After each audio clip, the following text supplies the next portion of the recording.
सभी का स्वागत, सभी को प्रणाम। सीए इंटर मई 22 क्रैश बैच के लिए एक और लेक्चर है हमारे पास। वो आज का है बिजनेस प्रोफेशन के आगे के सेक्शन। लास्ट वीडियो में हमने सेक्शन 32 तक डेप्रिसिएशन का पूरा पार्ट खत्म कर लिया था। उसमें सारे तरह के क्वेश्चंस भी हमने कवर किए थे जो एग्जाम पॉइंट से इंपॉर्टेंट हैं। अब हम शुरू करने आ रहे हैं हमारा नेक्स्ट सेक्शन, जो कि है सेक्शन नंबर 35 साइंटिफिक रिसर्च। क्या ट्रीटमेंट करना है सर मालिक? क्वेश्चन इस तरह से आएगा कि P&L में आपको यहाँ पर मान लो साइंटिफिक रिसर्च एक्सपेंडिचर दे रखा है 1 लाख रुपीस और इसके बाद आपको ये नेट प्रॉफिट दिया हुआ है। पहला तरीका। दूसरा तरीका P&L में तो आपको कोई इंफॉर्मेशन नहीं है, लेकिन नीचे नोट्स में जरूर इंफॉर्मेशन है। तो सर सेक्शन 35 साइंटिफिक रिसर्च की सबसे खास बात और कॉमन बात वो है कि अब सारे सेक्शन में डिडक्शन तो 100% हो गई है। तो हम ये ध्यान रख सकते हैं कि कुछ भी हो जाए या कोई भी डाटा हो, डाटा तो सही है। 1 लाख रुपए डेबिट होना चाहिए, 1 लाख रुपए डेबिटेड है। अंतर क्या क्या है और किन किन बातों का हमको ध्यान रखना है? पहला, जब हम सेक्शन 35(1)(1) पढ़ते हैं जिसमें इन हाउस रिसर्च है, तो ये हमारे बिजनेस को रिलेट करनी चाहिए। एमसीक्यू पॉइंट से भी ये बात इंपॉर्टेंट है। रिलेटेड टू बिजनेस रिसर्च हो तो हम रेवेन्यू एक्सपेंडिचर की भी और कैपिटल एक्सपेंडिचर की भी 100% रिडक्शन देते हैं अंडर सेक्शन 31(4). जमीन को छोड़ के, सबसे पहला ध्यान रखना, जमीन को छोड़ के। साथ ही साथ जब हम देखते हैं कि आपका साइंटिफिक रिसर्च एक्सपेंडिचर अगर अलाउड हो रहा है तो prior to commencement of business भी अलाउ होगा। अगर आपका बिजनेस कमेंस हुआ 1 दिसंबर 21 तो पिछले 3 साल तक के एक्सपेंडिचर को आप यहाँ पे कवर कर सकते हो। तो मालिक इस पॉइंट को ध्यान रखिएगा। अगर वो प्रायर एक्सपेंडिचर देते हैं तो हम जिस साल बिजनेस कमेंस हो रहा है उस साल उसको डेबिट कर सकते हैं। साइंटिफिक रिसर्च में और क्या ध्यान रखना है? 35(1)(1) और 1(4) के अलावा ध्यान रखिएगा इसको डेबिट करना अलाउड है। अगर उन्होंने किया है तो वेल एंड गुड, नहीं किया तो आप डेबिट करेंगे। Expenses allowed but not debited के नाम से। सेकंड पार्ट आएगा मालिक जो अवेलेबल है सारे एसएससीज के लिए, ये भी अवेलेबल था सारे एसएससीज के लिए, लेकिन अंतर है रिलेटेड या अनरिलेटेड कैसा भी हो सकता है, क्योंकि अब आप यहाँ कर रहे हो कंट्रीब्यूशन, जिसको सिंपल भाषा में हमने वर्ड दे दिया था कि हम कर रहे हैं दान। दान जा रहा है किसी research institution, association, university, college को। 3 अलग अलग सेक्शन है इसके। 35(1)(2) जिसमें साइंटिफिक रिसर्च के लिए 100% डिडक्शन, स्टैटिस्टिकल या सोशल रिसर्च के लिए 35(1)(3) जिसमें 100% डिडक्शन, और अप्रूव्ड इंडियन कंपनी को अगर आप कंट्रीब्यूट करते हो 35(1)(2) अगेन 100% डिडक्शन। लेकिन इंडियन कंपनी वही होनी चाहिए जो खुद एंगेज्ड हो साइंटिफिक रिसर्च में। साथ ही साथ 35(2)(a) कि अगर आप चाहें तो किसी आईआईटी, किसी नेशनल लेबोरेटरी को कंट्रीब्यूट कर सकते हैं साइंटिफिक रिसर्च के पर्पसेस के लिए। डिडक्शन का परसेंटेज सेम। बड़ा अंतर सर, यहाँ एक तो कंट्रीब्यूट कर रहे हो, रिलेटेड अनरिलेटेड किसी भी पर्पस के लिए कर सकते हो। मैं यहाँ इन लोगों को जो ये दान कर रहा हूँ जरूरी नहीं है वो मेरे बिजनेस को रिलेट ही करे, वो अनरिलेटेड हो तो भी चलेगा, कोई इशू नहीं है। नेक्स्ट पॉइंट आता है 35(2)(a) भी, जो कि लगता है सिर्फ कंपनी असेसिस पर। आप चाहें तो इस सेक्शन की जगह सीधे सीधे हम चाहें तो 35(1)(1) और 1(4) भी यूज कर सकते हैं, क्योंकि ये भी ऑल असेसिस के लिए था और ऑल असेसी में कंपनी यहाँ पे भी कवर्ड है। ये अलग बात है, उसका अलग से सेक्शन दिया हुआ है 35(2)(a) भी, जो कि इन हाउस रिसर्च के लिए है। कैपिटल एक्सपेंडिचर अलाउड है लेकिन लैंड और बिल्डिंग को छोड़ के। अब क्या करूं सर, मैं बिल्डिंग की डिडक्शन अभी भी कहां ले सकता हूं? 35(1)(4) में आप ये डिडक्शन क्लेम कर सकते हो। साथ ही साथ हम क्या ध्यान रखेंगे, जब हमको साइंटिफिक रिसर्च एक्सपेंडिचर दिया जाता है और अगर वो अनएब्जॉर्ब्ड रह जाता है, कैसे? ध्यान से देखें। ग्रॉस प्रॉफिट है 1,10,000, आपके इनडायरेक्ट एक्सपेंस 50,000, वैसे नेट प्रॉफिट 50,000 आ रहा है, लेकिन जैसे ही आपने इनकम टैक्स में साइंटिफिक रिसर्च एक्सपेंडिचर को डेबिट किया, आपका क्रिएट हो गया लॉस 40,000 का। ध्यान रखना ये बिजनेस लॉस नहीं है, हम इसको क्या नाम देते हैं? Unabsorbed scientific research expenditure. अलग नाम क्यों दे रहे हैं सर? क्योंकि इसका सेट ऑफ कैरी फॉरवर्ड में बहुत इंपॉर्टेंस है। जो ट्रीटमेंट अनएब्जॉर्ब्ड डेप्रिसिएशन का होता है वही treatment unabsorbed scientific research expenditure का भी होगा। इट मींस सर, मीनिंग ये है मालिक कि आप अनलिमिटेड टाइम के लिए इसको कैरी फॉरवर्ड कर सकते हो। आप इसको किसी से भी सेट ऑफ कर सकते हो, दूसरे हेड से भी, लेकिन सैलरी को छोड़ के। इस बात का ध्यान रखना कि इसका ट्रीटमेंट पूरा अनएब्जॉर्ब डेप्रिसिएशन जैसा ही होगा। डिडक्शन अगर आप इस सेक्शन में ले चुके हो तो ध्यान रखना उस असेट पे सेक्शन 32 की डेप्रिसिएशन का क्लेमिंग मत मांगना। या तो आप साइंटिफिक रिसर्च यूज कर लो, मतलब 32 यूज कर लो, या 35 या 35 यूज कर लो, 32 छोड़ दो। तो एक काम करना पड़ेगा, आप दोनों एक साथ नहीं ले सकते। कहने का मतलब एक ही असेट पे आप इधर 35 में भी डिडक्शन ले लो, इधर 32 में भी, ये पॉसिबल नहीं है। सेकंड पार्ट इसी का आता है कि अगर कोई असेट सीज हो गई है, साइंटिफिक रिसर्च से वो असेट सीज हो गई है, रिसर्च खत्म, पैसा हजम। अब क्या करें सर? उस असेट को या तो डायरेक्टली बाहर सेल कर दो, एक तरीका तो ये है, तो दूसरा तरीका है सर उसको बिजनेस में ले आओ। पहला तरीका डायरेक्टली सेल कर दो, दूसरा तरीका बिजनेस में ले आओ। पहला बिजनेस वाला पार्ट समझ लो मालिक, अगर आप किसी असेट को, साइंटिफिक रिसर्च असेट को, जिस पे आप ऑलरेडी 100% या उससे ज्यादा की डिडक्शन ले चुके हो, अगर बिजनेस में लाते हो तो पहला बेसिक रूल, इसकी कॉस्ट जो है वो नील मानी जाएगी। तो परचेज के दौरान जब आप ऐड करें तो कॉस्ट क्या मानेंगे, नील। और ध्यान रखना अगर ये सेल होगी तो हम यहाँ से लेस भी करेंगे। तो brought to business and then sold, दो अलग अलग बात। तो should form part of the block. अगर आप डायरेक्टली सेल करते हैं बिना बिजनेस में लाए, without bringing it into business, business में नहीं ला रहे हम सीधे ही सेल कर रहे हैं। तो ये थी मेरी लेबोरेटरी जहां पे पड़ा था एक प्लांट और मशीन, जिसपे मैं ऑलरेडी 16-17 फाइनेंशियल ईयर में 2 लाख की मशीन थी, ऑलरेडी 100% 2 लाख डेबिट कर चुका हूं प्रीवियस ईयर 16-17 के P&L में, वो डिडक्शन में ऑलरेडी ले चुका हूं। अब आपने उसको डायरेक्टली सेल कर दिया तो क्या होगा, फॉर्मूला ध्यान रखें, आपकी सेल प्रोसीड्स प्लस जो डिडक्शन आप ले चुके हो, अगर वो ज्यादा हो किससे मालिक, कैपिटल एक्सपेंडिचर से। एग्जाम्पल ले लेते हैं, मान लो हमने अपनी मशीन सेल की इन 8 रुपीज 1 लाख, डिडक्शन जो ऑलरेडी ले ली थी वो थी रुपीज 2 लाख, और आपका कैपिटल एक्सपेंडिचर भी 2 लाख ही था, मतलब जितने की मशीन थी। Sale proceeds plus deduction is greater than capital expenditure, yes. तो फिर क्या होगा, देखो भैया, अगर ये पोजीशन बनती है तो हम क्या करेंगे, sale proceeds plus deduction claim minus capital expenditure मतलब 3 लाख, और डिडक्शन क्लेम मतलब 2 lakh, whichever is lower को हम क्या मान लेंगे, बिजनेस इनकम। तो इसको मैं लॉजिकली लेने की जगह फॉर्मूला बेस्ड ले रहा हूं, ताकि अपने दिमाग में डाटा फिलिंग हो जाए और हम सीधे आंसर निकाल पाए। अगर ये पोजीशन आती है कि आपके सेल प्रोसीड्स प्लस डिडक्शन मिलाकर आपकी असेट की वैल्यू से ज्यादा आ जाए, तो हम क्या करेंगे, sale proceeds plus deduction claim minus capital expenditure. बोलो भैया, तो ये कितना बचा, ये बचा 1 लाख, 2 लाख, 1 लाख, 2 लाख, तो बचा 1 लाख, या डिडक्शन क्लेम की थी आपने कितनी, 2 lakh, whichever is lower is your business income. Data से फिल कर देता हूं, सेल प्रोसीड्स है 1 लाख, डिडक्शन जो ली थी 2 लाख और minus 2 lakh, 3 lakh minus 2 lakh is again 1 lakh और 2 lakh, whichever is lower. तो 1 लाख को हम बिजनेस इनकम मान लेंगे। अब आप इस फॉर्मूले से कुछ भी चेक कर सकते हैं, कैलकुलेट कर सकते हैं। मैंने आपके लिए 2 क्वेश्चन और दिए हुए हैं, ये कॉस्ट है, ये डिडक्शन है और ये सेल प्रोसीड्स है। फॉर्मूला पुटअप कर ले, जो भी लोअर हो उसको यहाँ आंसर में निकालने। If you have sold the asset directly. Exam में हालांकि ये वाला पार्ट अभी तक बहुत ज्यादा आया नहीं है। ये था सेक्शन 35। ट्रीटमेंट 2 करने हैं मालिक, जो हम डिस्कस कर रहे थे यहाँ पे। पहला ट्रीटमेंट कि अगर P&L में दे दें वो, अगर ये अलाउड हो तो कुछ भी करने की जरूरत नहीं है। अगर ये मान लो उन्होंने 1 लाख की असेट पे 2 लाख की 200% डिडक्शन ले रखी, ऐसा क्वेश्चन बोल दे तो 1 लाख वापस ऐड बैक कर देना, क्योंकि अलाउड तो कितना है, 100% ही अलाउड है। तो क्वेश्चन बोल रहा है cost of asset, cost of asset क्या है sir, cost of asset 2 lakh, deduction आपने ले ली 3 लाख, यहाँ पर 3 लाख डेबिटेड है, क्या करोगे सर, हम जानते हैं इसका 100% ही अलाउड है, हम यहाँ पर 1 लाख रुपए वापस ऐड बैक करेंगे। सपोज वो 2 लाख ही लेते तो सर हम कुछ नहीं करेंगे, नथिंग टू डू, सब कुछ बढ़िया है।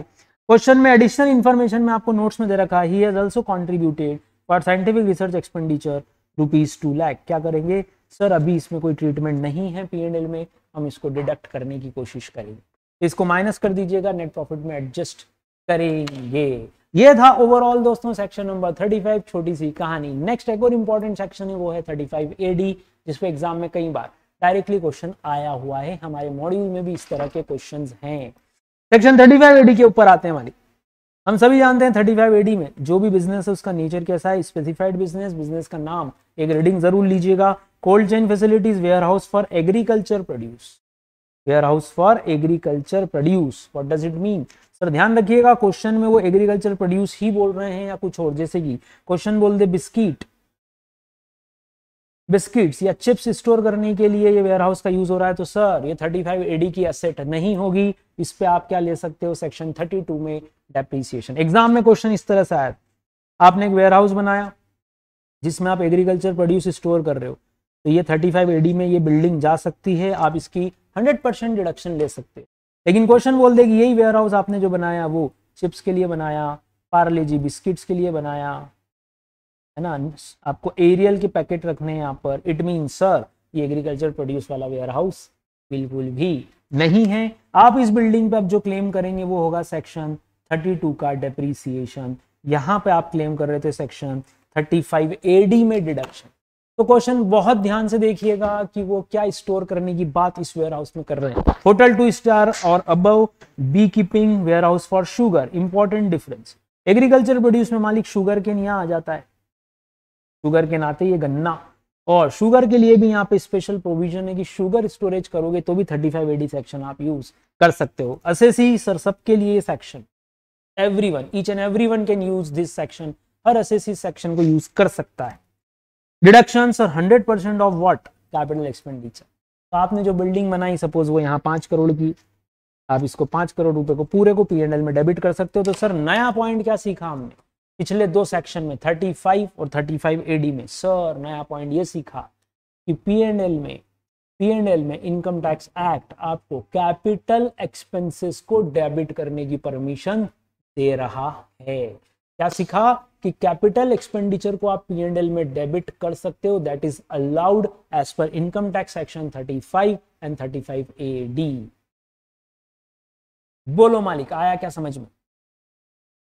35 AD में और किन बातों का हमको ध्यान रखना है? 3 चीजें हमारे 35 AD में नहीं आती, वो है मालिक land, goodwill and financial instrument. तो क्वेश्चन कैसा आता है, वो बोलते हैं कि 2 करोड़ का ये पूरा असेट है जिसमें से 50 लाख की लैंड है। तो आप क्वेश्चन में क्या ध्यान रखेंगे मालिक? आप ध्यान रखेंगे कि 1.5 करोड़ की ही आपकी बिल्डिंग है। ये छोटे छोटे से कैलकुलेशन आपको ध्यान रखने, और आपको ये भी ध्यान रखना है कि prior to commencement of business भी अगर 35 AD में कोई एक्सपेंडिचर हुआ है तो आपको उसकी डिडक्शन मिलेगी, लेकिन एक शर्त, एक प्रॉब्लम है। प्रॉब्लम क्या है? 100% ऑफ कैपिटल एक्सपेंडिचर में दूंगा, लेकिन वो जो प्रायर टू कमेंसमेंट का सारा कैपिटल एक्सपेंडिचर है वो आपकी बुक्स ऑफ अकाउंट में कैपिटलाइज होना जरूरी है मालिक। इस बात का हमेशा ध्यान रखें कि आप उसको कैपिटलाइज कर दें बस बुक्स ऑफ अकाउंट में on the date of commencement. तो वो क्वेश्चन में 2 बातें हो गई आपका, एक प्रायर पीरियड का एक्सपेंस, एक करंट ईयर का, एक प्रायर टू कमेंसमेंट। सपोज आपका वेयर हाउस बनके तैयार हुआ 1 अक्टूबर 21 को, तो एक प्रायर टू कमेंसमेंट और एक करंट ईयर का एक्सपेंडिचर, इन दोनों की आपको डिडक्शन देनी है। चेक जरूर कर लेना आपका बिजनेस स्पेसिफाइड बिजनेस में आ भी रहा है कि नहीं। जैसे अगर उन्होंने बोल दिया कि हमने ऑयल स्टोर किया उस वेयर हाउस में, तो मालिक आप कौन से सेक्शन पे चले जाओगे? सेक्शन नंबर 32 पे चले जाओगे। इस बात का स्पेशली ध्यान रखना। 10,000 वाला कंसेप्ट यहाँ पे भी एप्लीकेबल है। What does it mean? Sir वो अपन ने पढ़ा था, हमने पढ़ा था दोस्तों, इधर आओ पास में जरा सा, हमने पढ़ा था कि अगर 10,000 रुपए से ज्यादा एक दिन में एक व्यक्ति को कैश, बियरर चेक वगैरह से पेमेंट किया तो हम उसको असेट की वैल्यू में ऐड नहीं करने वाले। ये बात भी हमने यहाँ पर ऑलरेडी पढ़ ली थी। क्या सर डेप्रिसिएशन मत लेना? अरे मालिक जान मत लो, गवर्नमेंट की कोई एक सेक्शन ले लो, या तो 32 ले लो या 35 AD क्लेम कर लो। दोनों एक साथ क्लेम करोगे तो गवर्नमेंट बोलेगी हमको पप्पू समझा क्या, तो गड़बड़ हो जाएगा। दूसरा ध्यान रखना, बिजनेस नया होना चाहिए। Third one, new plant and machine में एक सबसे बड़ा चेंज, जब हम डेप्रिसिएशन वाला सेक्शन पढ़ते हैं तो उसमें न्यू में अगर कोई इंपोर्टेड मशीन है जो आउटसाइड इंडिया यूज हुई है उसको भी हम न्यू नहीं मानते। बहुत ध्यान से सुनना, इस पे बहुत लोगों को कंफ्यूजन होता है। न्यू प्लांट एंड मशीन में जब हम डेप्रिसिएशन लेते हैं एडिशनल 32(1)(2)(a) का एडिशनल डेप्रिसिएशन जब हम लेते हैं, उस न्यू वर्ड में already used machine either inside India और आउटसाइड इंडिया हम कवर नहीं करते, हम उस पर एडिशनल डेप्रिसिएशन नहीं देते। लेकिन जब यहाँ न्यू प्लांट एंड मशीन की बात आई तो गवर्नमेंट ने थोड़ा सा रिलैक्शन दिया कि सेकंड हैंड मशीन कितनी हो सकती है, पूरे प्रोजेक्ट की 20% सेकंड हैंड हो सकती है, पहली बात। और ओल्ड सेकंड हैंड मशीन में क्या नहीं आएगा, मतलब हम नई मशीन किसको मानेंगे? ध्यान से देखो, कोई मशीन इंडिया में इंपोर्ट हुई है फ्रॉम आउटसाइड इंडिया, यूज भी कहां हुआ था? भारत के बाहर, और उस पर डेप्रीसिएशन कभी भी इंडिया में नहीं लिया गया।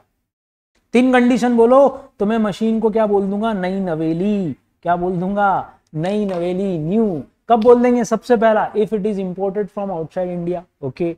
If it is used outside India, India में आज तक यूज नहीं हुई है और इंडिया में आज तक हमने उस पर डेप्रीसिएशन भी क्लेम नहीं किया, ऐसी मशीन को बोल सकते हैं अभी भी हम कैसी मशीन मानेंगे? न्यू। इसको ओल्ड की काउंटिंग में नहीं लेंगे। तो अगर आपका प्रोजेक्ट 100 करोड़ का है तो आप 20 करोड़ तक का ओल्ड मशीन यूज कर सकते हो। क्वेश्चन बोल रहा है कि 1 करोड़ की एक मशीन है जो कि ऑस्ट्रेलिया में यूज हुई थी, हम बोल रहे हैं सर इसको तो हम न्यू ही मानेंगे, इसको ओल्ड नहीं मानेंगे। इस बात का ध्यान रखना।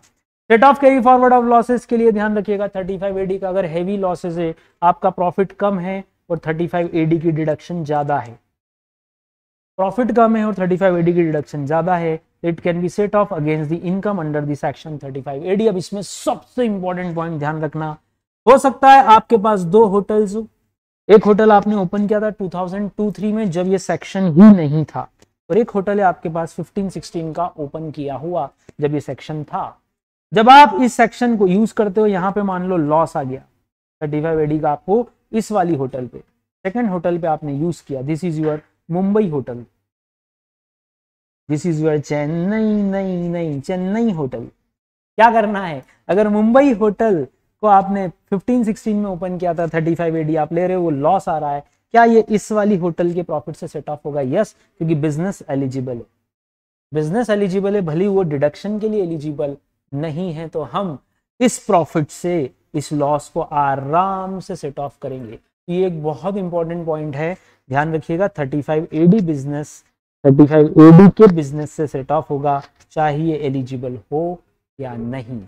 This is one of the most important part. जमीन की कॉस्ट हटाना क्वेश्चन में से मत भूलना, जितने का अमाउंट असेट का बचेगा उसकी 100% डिडक्शन आपको यहाँ मिलेगी। अगर रिफाइंड ऑयल का बिजनेस करते हो, ये स्पेसिफाइड बिजनेस नहीं है, तो आप क्या क्लेम कर सकते हो? सेक्शन 32 का डेप्रीसिएशन यहाँ हम क्लेम कर सकते हैं। फॉर्मेटिंग का स्पेशली ध्यान रखना, net profit before deduction question आपको देगा।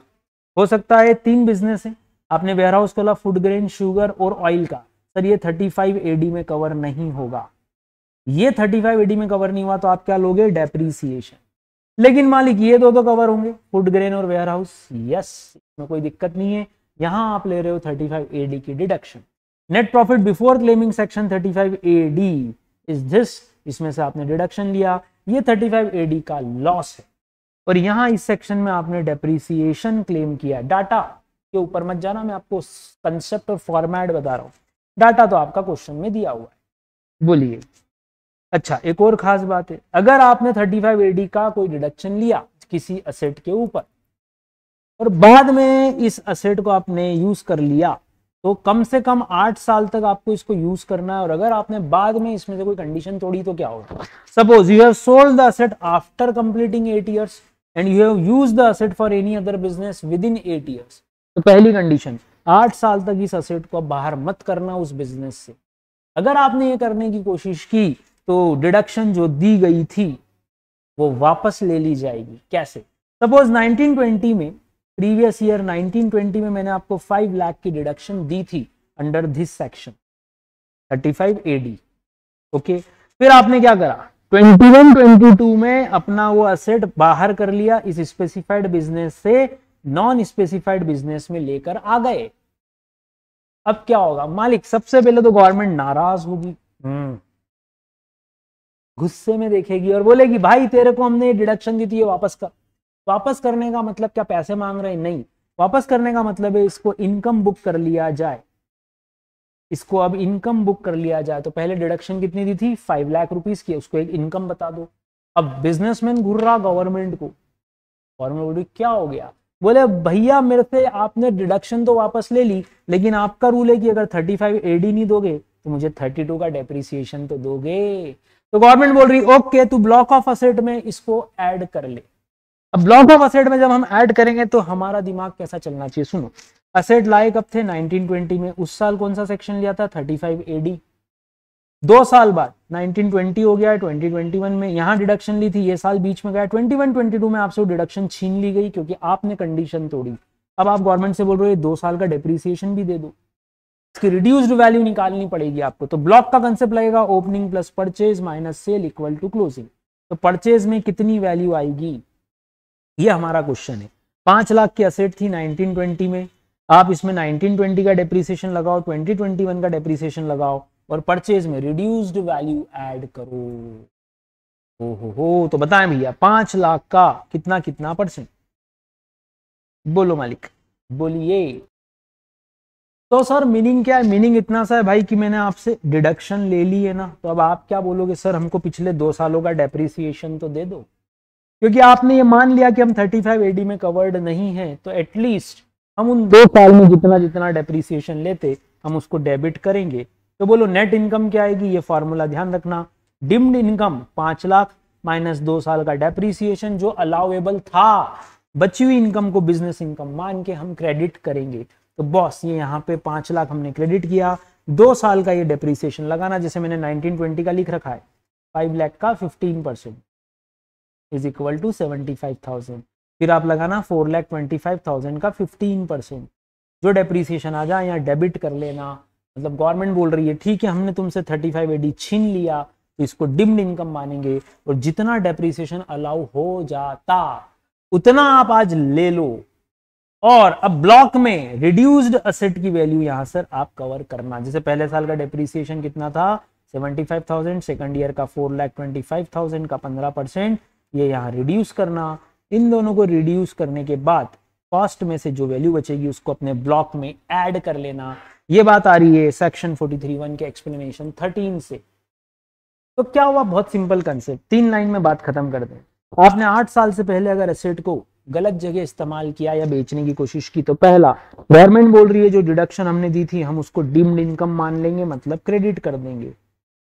दूसरा, आप बोल रहे हो कि लाओ मुझे अब डिडक्शन दे दो अंडर सेक्शन 32 इन 2 सालों की जो मैंने एसेट को नहीं लिया यूज में, 35 AD में चला गया था, डेप्रिसिएशन नहीं लिया हमने, तो अगर मैं डेप्रिसिएशन लेता तो कितना होता, ये लेस कर देंगे मतलब डेबिट, तो बैलेंस आपकी हो गया डिम्ड इनकम। तो तीसरा इफेक्ट क्या जाएगा सर, हमको ब्लॉक ऑफ असेट में अब इस असेट को ऐड करना है तो रिड्यूस्ड वैल्यू पे अब हम ऐड करेंगे, तो 5 लाख की कॉस्ट में से हम इन 2 साल का डेप्रिसिएशन घटाने के बाद जो वैल्यू बचेगी उससे ब्लॉक की वैल्यू को इंक्रीज करें। Simple sober concept. तो ये सर क्यों समझाया मालिक, ये कहाँ आ सकता है 2 मार्क्स के आपके एमसीक्यू में बहुत आराम से ये क्वेश्चन बनाया जा सकता है, इसलिए मैंने ये कंसेप्ट आपको पढ़ाया। मोस्टली स्टूडेंट ये वाला 8 साल वाला कंसेप्ट मिस कर जाते हैं। तो फाइनल फार्मूला सर जितनी रिडक्शन दी थी वो डिम्ड इनकम, जितना डेप्रिसिएशन आना चाहिए था एज इफ ये असेट शुरू से ही सेक्शन 32 में होती तो क्या होता, बैलेंस को बिजनेस इनकम मान लिया जाएगा।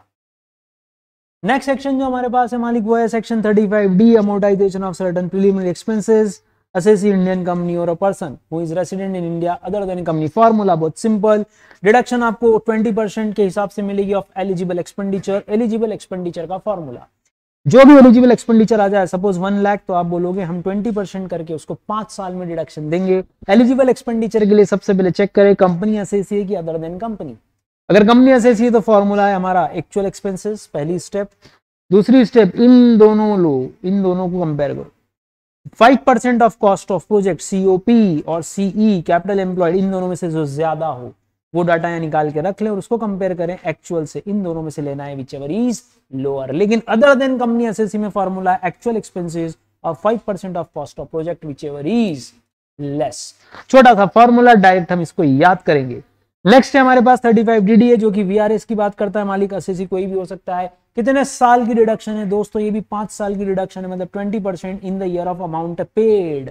In the year of amount paid, जब अमाउंट पे हो वो साल प्लस 4 साल। अगर आप इस वीआरएस का 1 लाख का खर्चा 3 अलग ईयर में पे कर रहे हो, जैसे 17, 18, 18, 19 और 19, 20, अगर 3 अलग अलग साल में हम इसको पे कर भी रहे हैं, जब जब पे कर रहे हैं तब से अगले 4 साल और गिनेंगे, तो +4, 1 + 4। देख लीजिए केस, सपोज टोटल आपको पेमेंट हो रहा है 300 करोड़, 500 करोड़ और 200 करोड़, ऐसा करके 100 करोड़ का या 1000 करोड़ का आपका पेमेंट है। 35DDA में कितना डिडक्शन मिलेगा, ध्यान से देखो। ये जो एम्प्लॉय का 300 करोड़ का पेमेंट है वो अभी 20 करोड़ ही गया, ये पेमेंट गया है 50 करोड़, ये पेमेंट गया है 20 करोड़, ऐसा कर। अच्छा वापस से देखिए, वापस सपोज आप बोलते हैं कि हमने वीआरएस दिया, ये नंबर ऑफ एम्प्लॉयज ले लेते हैं, बोलने में थोड़ा सा मिस्टेक हुआ मुझसे, वापस से सुनिए। ये नंबर ऑफ एम्प्लॉयज है, पेमेंट करना है 100 करोड़ का, आपने पेमेंट करा 20, 50 और 30, 20, टोटल हुआ कितना 70 और 30 कर लो, 30 करोड़ 30। क्या करेंगे मालिक, अगर इसको 30 भी कर लेते हैं या 20 भी रहने देते हैं तो जैसी इच्छा डिवाइड करो। क्या डिवाइड करें sir, divide by 5, divide by 5, divide by 5। अब क्या होगा सर, 20 डिवाइड बाय 5 कर रहे हैं तो this is first year, this is second year, this is third year, fourth year and fifth year. जब इसको डिवाइड करेंगे 4 से तो हमारे पास डाटा इस तरह से आएगा, 50 डिवाइडेड बाय 5 इज 10, 10, 10, 10 एंड 10। तो ईयर वाइज देखोगे तो ऐसा होगा, पहले साल आपने एक अमाउंट की डिडक्शन ली, दूसरे साल दोनों की, तीसरे साल तीनों की। तो क्वेश्चन ध्यान से देखना, अमाउंट पेड कब है, ये था वीआरएस का सेक्शन 35D सिंपल सा, कभी एमसीक्यू में आ जाए तो। नेक्स्ट पार्ट हमारे पास जो है वो है सेक्शन 36 के कुछ सब सेक्शंस और क्लॉजेस। 36(1) के कुछ क्लॉजेस जिसमें हमको क्या क्या अलाउ कर रही है गवर्नमेंट। पहला, आप स्टॉक्स का इंश्योरेंस कराओ, उसकी प्रीमियम की हम रिडक्शन देंगे लेकिन पेमेंट बेसिस पे। सेकंड, आप अपने कैटल का इंश्योरेंस कराओ, चलेगा। थर्ड, आप अपने एम्प्लॉय के हेल्थ का इंश्योरेंस कराओ, चलेगा। मोड ऑफ पेमेंट कैश नहीं होना चाहिए प्रीमियम का। अगर मैं एम्प्लॉयर हूं और मैंने अपने एम्प्लॉयज के लिए हेल्थ इंश्योरेंस के प्रीमियम पे किया हुआ है, मुझे डिडक्शन मिलेगी, लेकिन मेरा पेमेंट किस में नहीं जाना चाहिए, कैश में नहीं जाना चाहिए। फोर्थ और एक इंपॉर्टेंट पॉइंट वो है बोनस और कमीशन अलाउड, लेकिन पेड बेसिस पे। पेड बेसिस पे अलाउड होते से ही बॉस अपने को एक और नया सेक्शन याद आ जाना चाहिए, वो है सेक्शन 43B। 43B जो कि बोलता है certain expenses are to be allowed only on payment basis even if you are maintaining your accounts on accrual basis।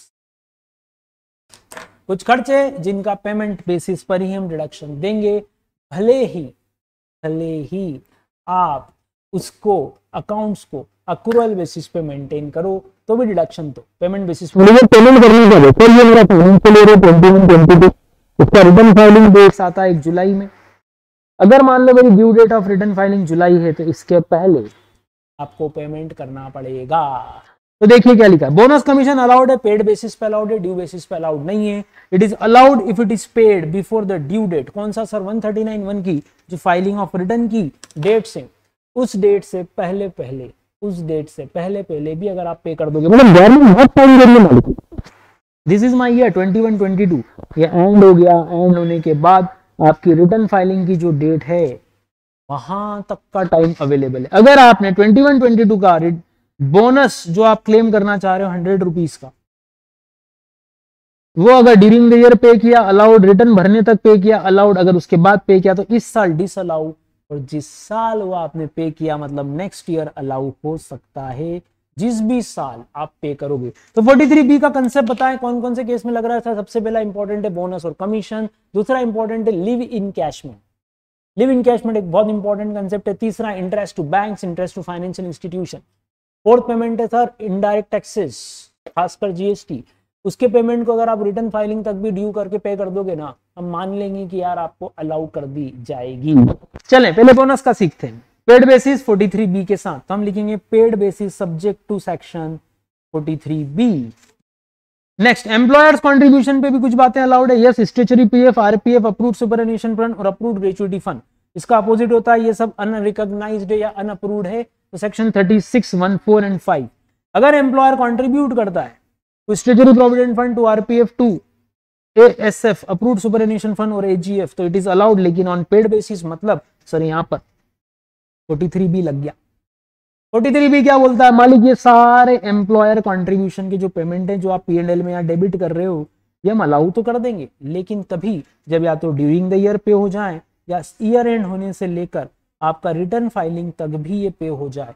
अगर ऐसा नहीं हुआ, ईयर एंड हो गया, आपने पेमेंट नहीं करा, गवर्नमेंट ने बोला यार, गवर्नमेंट आपसे बोल रही यार कोई बात नहीं, ईयर एंड हो गया ना, चल रिटर्न भरने तक पे कर दे। रिटर्न की ड्यू डेट मान लो आपकी है जुलाई 31, ओ आपने यहाँ भी नहीं किया, गवर्नमेंट बोल रही है इस साल तो अलाउ नहीं होगा, पेड बेसिस पे जिस भी साल वो पे होगा तभी अलाउ करेंगे। तो क्वेश्चन ध्यान से देखिएगा, आपसे 2021 का वो बोल रहे हैं 10 रुपए का एक एसपीएफ का अमाउंट जो लास्ट ईयर जमा हुआ था 1 नवंबर 20 को। तो क्या सोचना है वापस से बताओ। देखो क्वेश्चन बोल रहा है हमारे पास 2021 का एक डाटा है ₹10 which belong to financial year previous year 2021. It was paid on 1st November 21। क्या सोचना है सर? पहला, क्या लास्ट ईयर ये अलाउ हुआ था? सर लास्ट ईयर के एंगल से बात कर रहे हैं पहले अपन। Last year return filing date मान लो जुलाई थी, क्या ये अलाउ हुआ था? नहीं सर, लास्ट ईयर डिसअलाउ हुआ था। इस साल अलाउ कर दे? हाँ सर, क्योंकि जब भी ये पे होगा तब इसको हमको अलाउ करना है। करंट ईयर का केस लेके देख लो इसी तरह। प्रीवियस ईयर है आपका 21-22, ड्यूरिंग द ईयर आपका एसपीएफ आपने जमा नहीं किया, कोई बात नहीं, गवर्नमेंट बोल रही है भैया रिटर्न फाइल करने तक कर देना। आपने वो 20 रुपीज अभी भी जमा नहीं किए और ये आपने पे किया 1 नवंबर 22 को, तो क्या 2021 में इसकी कोई डिडक्शन मिली होगी? ना। ये डिडक्शन अब कब मिलेगी, फाइनेंशियल ईयर 22-23, जैसे कि इस अमाउंट की डिडक्शन आपको नेक्स्ट ईयर दी गई। अगर ये 1 नवंबर की जगह 1 मई होता तो सर फिर तो इसी साल अलाउ कर देते, इसको करंट ईयर में अलाउ कर दिया जाता, उसी साल अगले साल ले जाने की कोई जरूरत नहीं है। तो 43B बहुत इंपॉर्टेंट कंसेप्ट बताता है दोस्तों, ध्यान रखिएगा। एग्जाम में क्वेश्चन में वो बोलेंगे ये P&L to statutory provident fund ₹1 lakh, नीचे एडिशनल इंफॉर्मेशन आपको दे के रखेंगे। Out of this 1 lakh ₹10,000 was deposited on 1 November 2022। तो मालिक आप यहाँ नेट प्रॉफिट में इस 10,000 को डिसअलाउ कर दीजिएगा, क्योंकि एज पर सेक्शन 43B ये रिटर्न फाइलिंग की डेट के बाद डिपॉजिट हुआ है and it will be allowed in the next previous year 22-23। इसी तरह क्वेश्चन में ये भी दे सकते हैं कि ₹1 लाख में, इस 1 लाख में एक 5,000 का अमाउंट शामिल है जिसको 2021 में पे करना था, लेकिन पे हुआ 1 नवंबर 21 में। मैंने 2 बार इस एग्जाम्पल को रिपीट किया। आई होप आपको ये बात समझ में आएगी कि पिछले साल ये 5,000 अलाउ नहीं हुए थे, इसको हम इस साल अलाउ कर देंगे, लेकिन ये जो 10,000 है ये पेड हुए हैं रिटर्न फाइलिंग के बाद, तो यहाँ हम 10,000 को डिसअलाउ कर देंगे, नेट प्रॉफिट बढ़ा देंगे। ये है सेक्शन 43B का जादू, जो आपको बेचारा बना सकता है अगर आपने इस सेक्शन को फॉलो नहीं किया है तो दोस्तों ये था हमारा एक छोटा सा पॉइंट जो कि 43B को रिलेट करता है। सेक्शन 36, 14 और 5 एग्जाम में कैसा आएगा, एग्जाम में आपको ये P&L में इस तरह का कोई आइटम डेबिट करके देंगे, जैसा मैंने ये एग्जांपल दिया बिल्कुल वैसा ही। अगर ये एडिशनल इंफॉर्मेशन में है और P&L में नहीं है तो आप देखिएगा कितना अलाउ करना है और कितना नहीं। इसी तरह एक और पार्ट जो हमारे पास है वो है सेक्शन 80CCD वाला। 3614A में आपको डिडक्शन अलाउ की गई है, एम्प्लॉयर्स कंट्रीब्यूशन टू एनपीएस, जिसकी हम एक सेक्शन और पढ़ते हैं एसएससी के लिए 80CCD under the head deductions.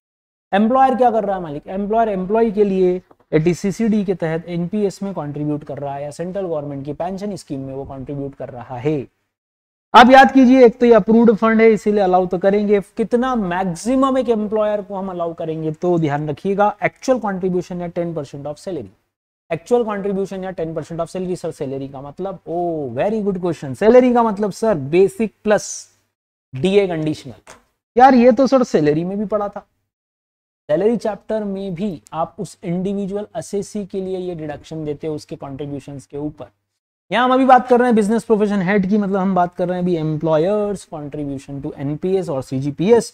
जैसे कि आपका एक्चुअल कॉन्ट्रीब्यूशन 1 लाख है और सैलरी का 10% आ रहा है 50,000, इसका मतलब आपकी सैलरी है 5 लाख, तो हम अलाउ करेंगे 50,000 मैक्सिमम। अगर P&L में 1 लाख डेबिट है तो आप 50,000 को डिसअलाउ करेंगे।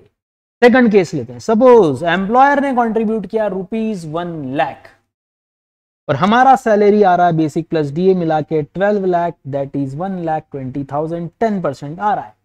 Sir which ever is less, 1 lakh रुपए ही डेबिट होगा। अब इसमें समझना क्या है, अगर 5 लाख की सैलरी थी हमने 10% लिया, 12 लाख की थी हमने 1/20 लिया। समझना ये है कि क्या ये भी एक्चुअली पेड हुआ, मतलब सर अपना वही बेचारा वाला सेक्शन। यस, 43B वाला सेक्शन आपको बेचारा बना देगा। इट मींस आपकी डिडक्शन अलाउ नहीं करेगा यदि आपने रिटर्न फाइलिंग से पहले इस अमाउंट को डिपॉजिट नहीं किया है।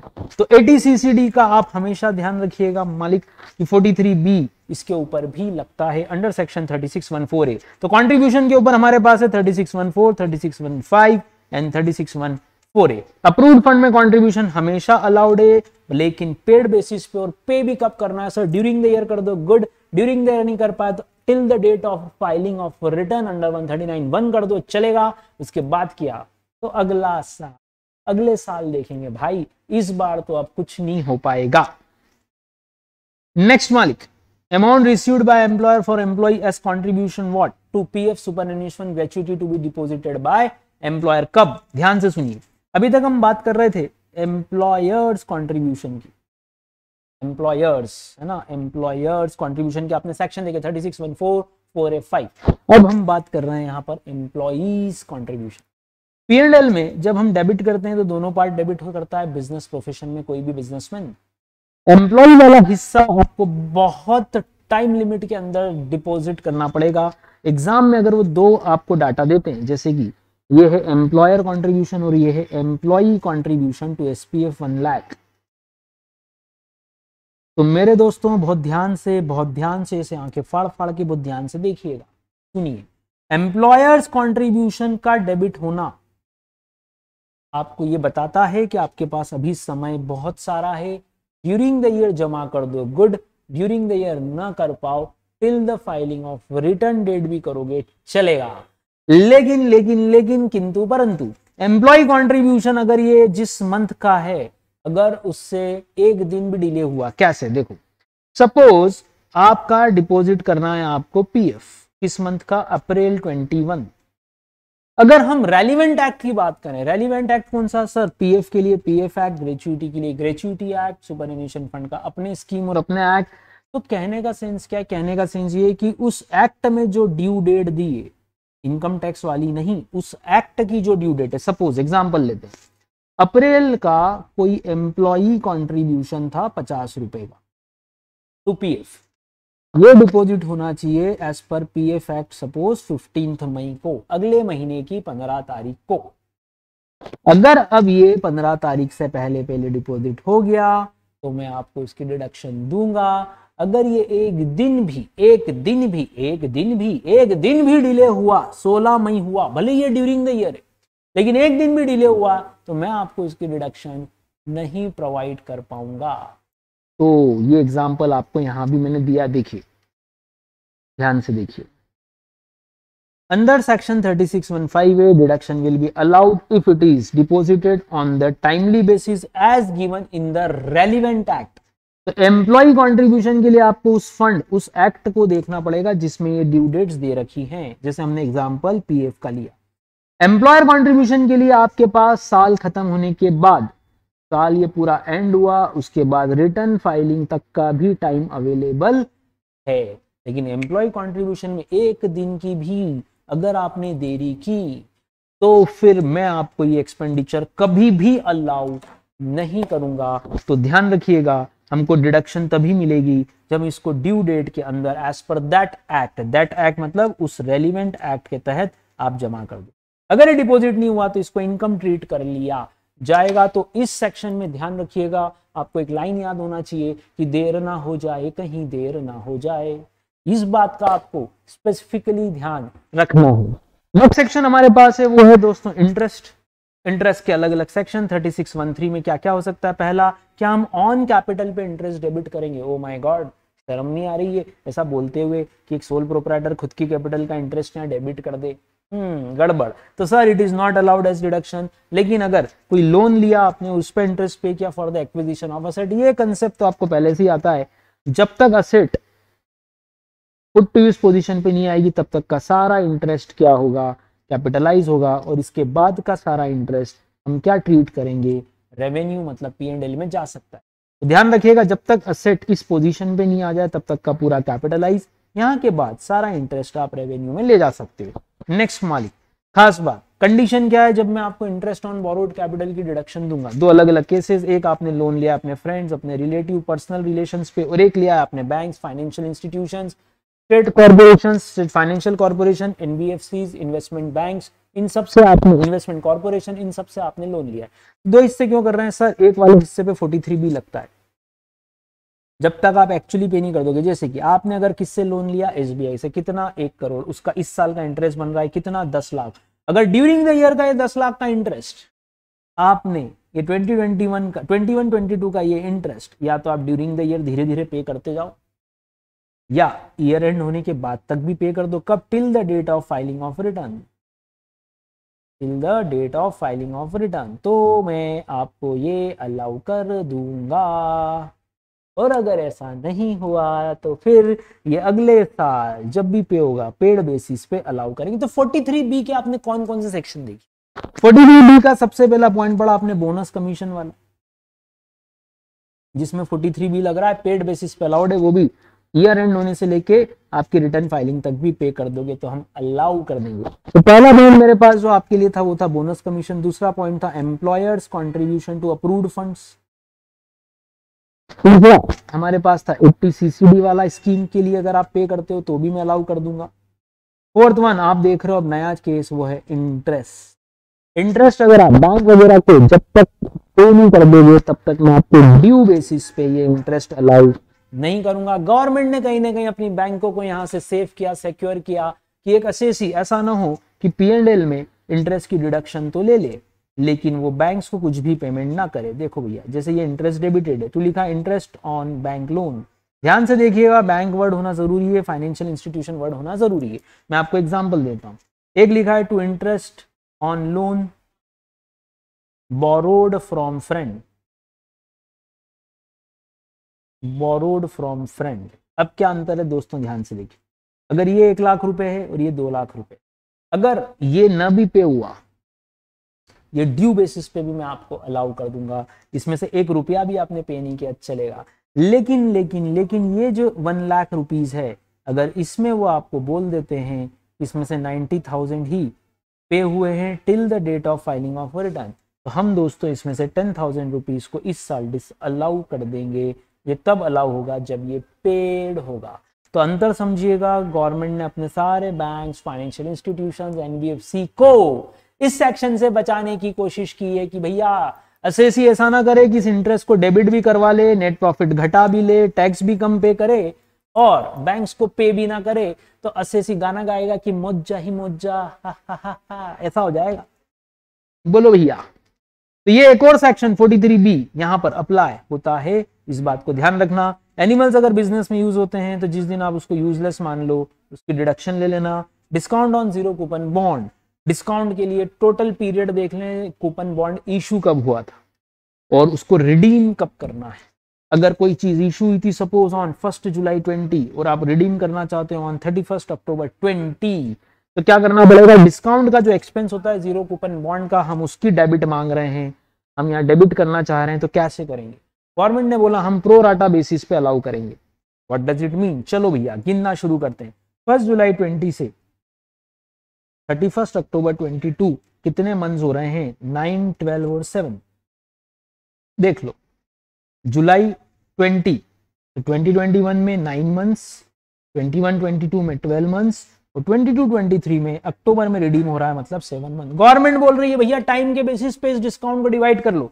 अगर आपका 100 रुपए का बॉन्ड था जिसको आपने इशू करा 80 पे, तो डिस्काउंट बोलो कितना है, 20 रुपीज का डिस्काउंट। इस 20 रुपीज को आप टाइमली बेसिस पे डिवाइड कर लें तो हर साल इतना इतना P&L में डेबिट कर सकते हैं इन रेस्पेक्टिव ईयर्स। इस बात का आपको खास तौर पे ध्यान रखना है। अगर 15 दिन से ज्यादा का समय है तो इसको हम फुल डे मानेंगे, अगर 15 दिन से कम का समय है तो इसको हम इग्नोर कर देंगे। क्या मतलब, अगर 16 जुलाई है तो इसको हम फुल मंथ मानेंगे।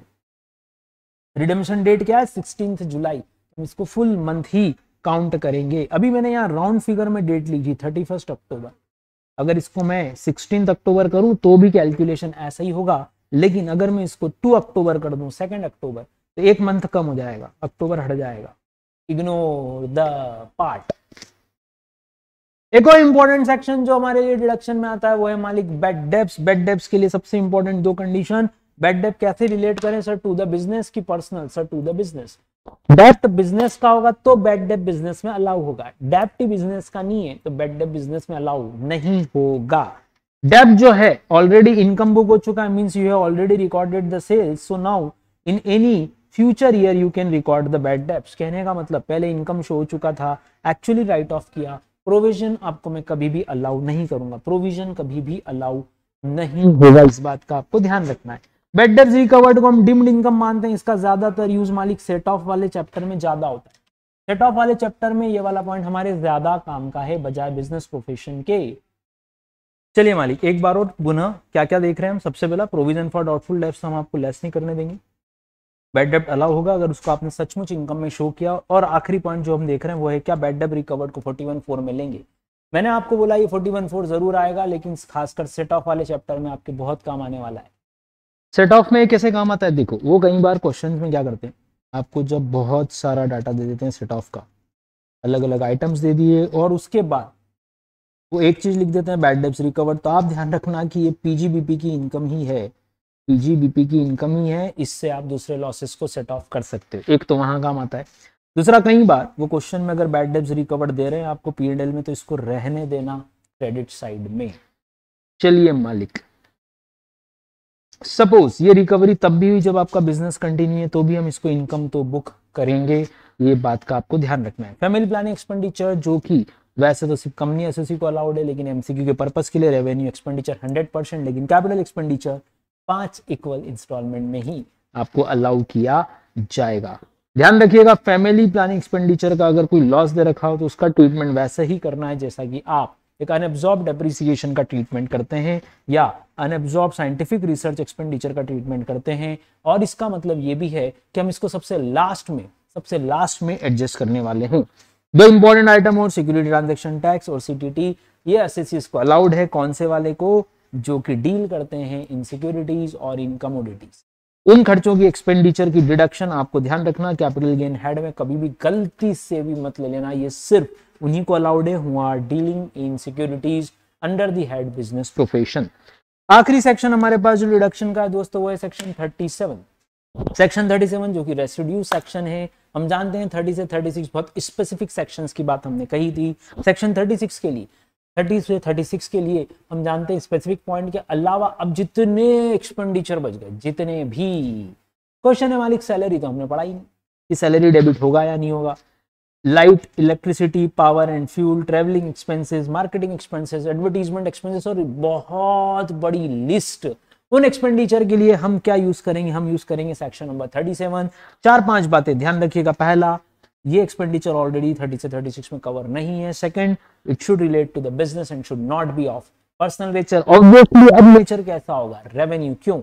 कैपिटल एक्सपेंडिचर अगर P&L में डेबिट होना है तो उसके लिए आपको सेक्शन बताए जाते हैं, जैसे कि 35 AD, या स्पेसिफिकली आप कैपिटल एक्सपेंडिचर को P&L में डेबिट करते हो। वरना तो हम हमेशा क्या बोलेंगे यार? हम हमेशा बोलेंगे कि रेवेन्यू एक्सपेंडिचर ही होना चाहिए। एक्चुअली इनकर्ड की नोशनल, सर नोशनल नहीं, एक्चुअली एक्सपेंडिचर इनकर होना चाहिए, कंटिंजेंट या रिजर्व नेचर का नहीं होना चाहिए, और प्रोहिबिटेड तो होना ही नहीं चाहिए, जैसे कि ब्राइब,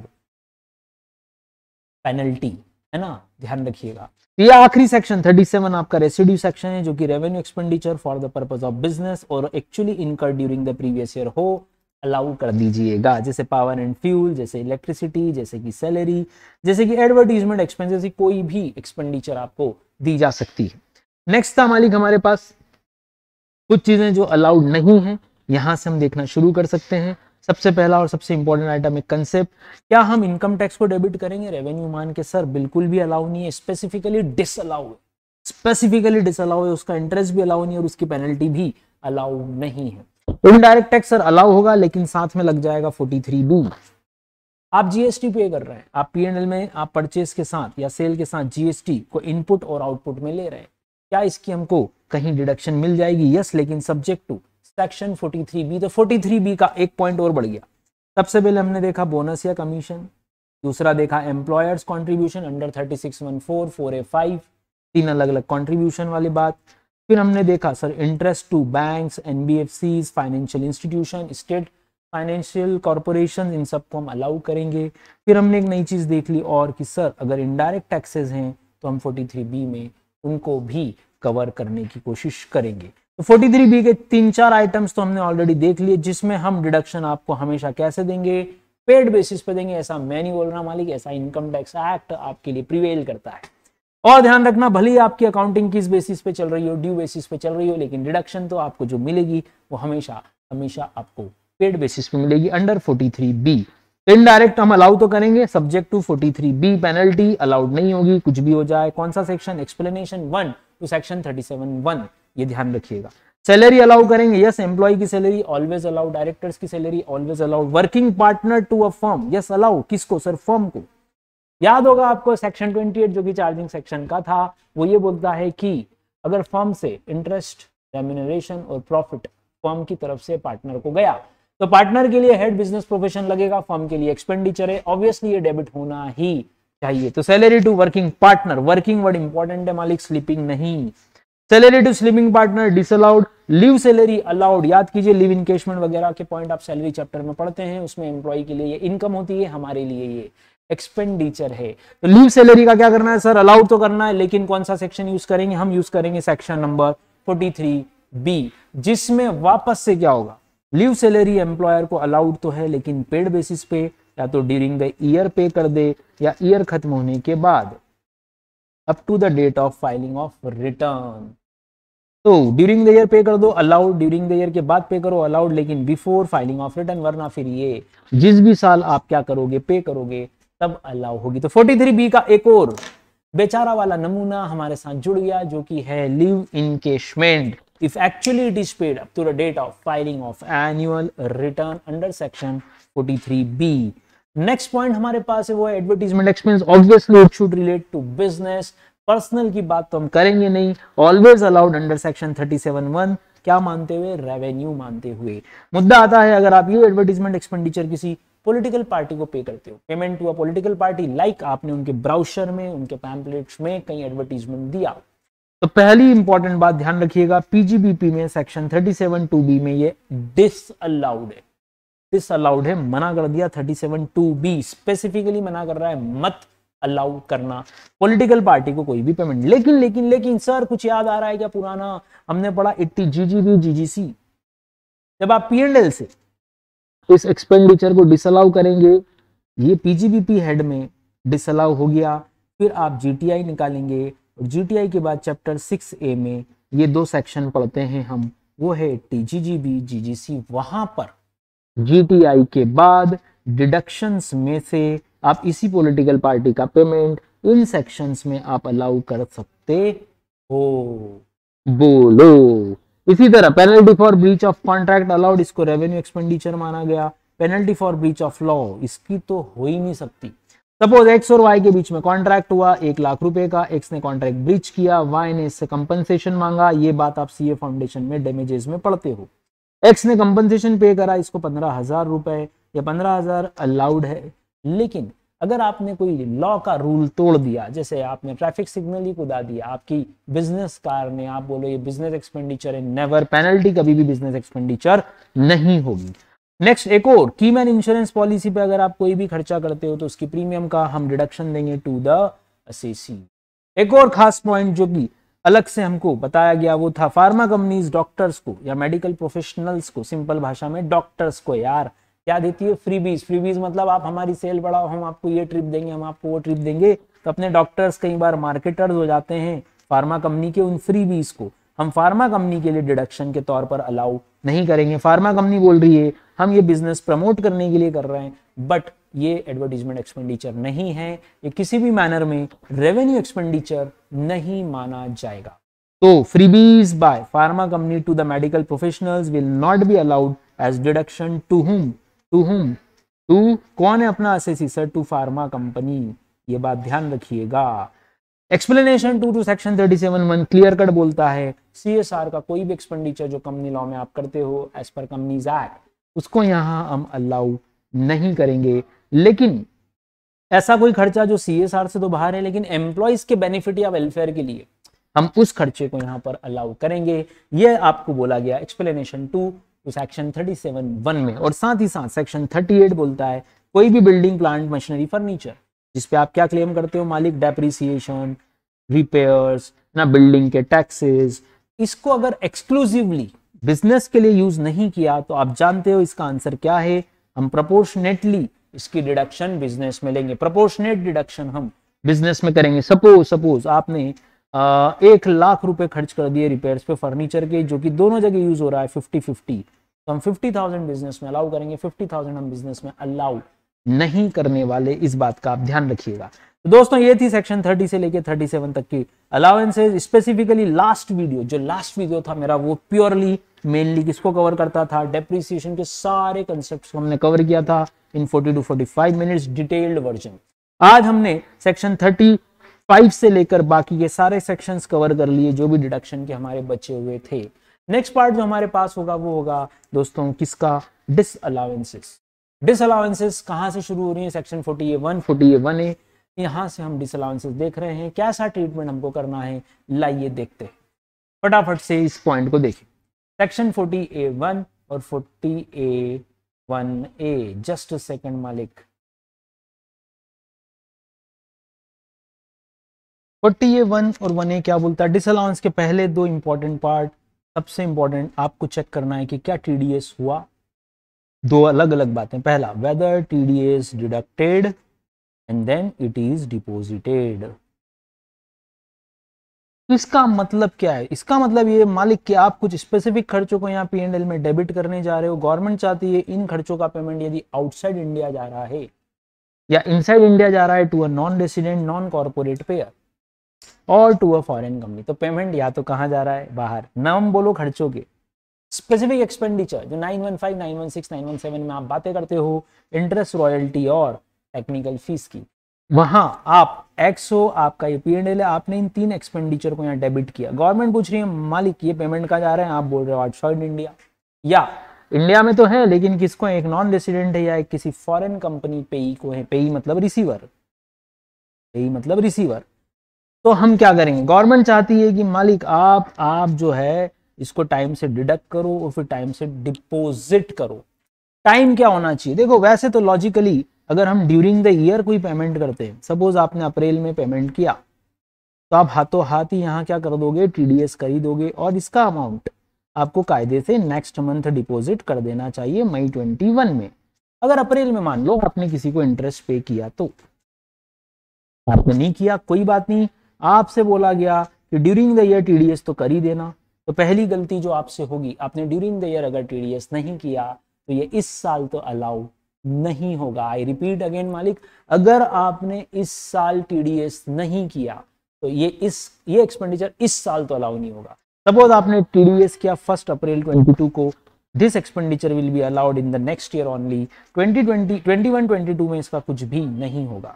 लेकिन सपोज आपने टीडीएस तो कर लिया था बट डिपॉजिट अभी तक नहीं किया, ईयर एंड हो गया, गवर्नमेंट बोल रही है कोई बात नहीं भाई, आराम से up to the date of filing of return भी अगर आप डिपॉजिट कर दोगे तो हम चला लेंगे, हमको कोई दिक्कत नहीं है, हम ये एक्सपेंडिचर आपको अलाउ करेंगे। तो बेसिकली गवर्नमेंट क्या चाहती है, गवर्नमेंट चाहती है कि जो पेयर है उसके लिए ये क्या है, एक्सपेंसेस।